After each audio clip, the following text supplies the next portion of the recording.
The Bible said when David became mighty in God, he said daily men joined themselves to David until his host became like the host of God. His host, that was a man. His host became like the host of God. Who was David? A boy in a family of 8 that was forgotten. When God came to the family through the prophet, they didn't think he was worthy. They looked at him, they said, no, if God wants to use everybody, it can't be David. David doesn't look like it. Eliab had stature. They had different credentials. David had no credential. He was in the backside of the woods. But when the time came, he was the one God nominated. And when that power came on him, whether he was educated, it was not a factor.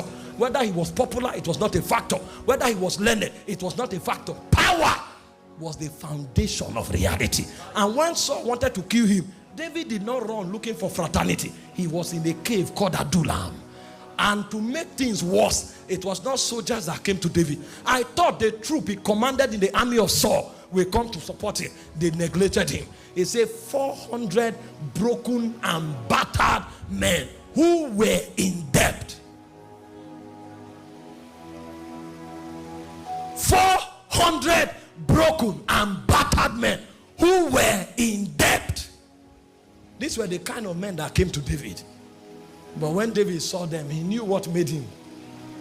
And if I can introduce them to what made me, they will become like me. And a point came, 400 broken and battered men. The Bible said, and Adoni, who was of the Tachomite, one of the first 3 in rank, he said he took a spear and he slew 800 men. How can a broken and battered man take such feat? Something had entered him. Something had entered him. Because the power we talk about is not psychology.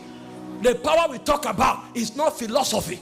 The power we talk about is not sociology. It's the power of God. Something came upon him. He said, Eleazar, the son of Dodo, once upon a time, Israel was fighting to defend the land. And he said the whole army of Israel ran, but he stood his ground. A point came, one of them was stronger than an army.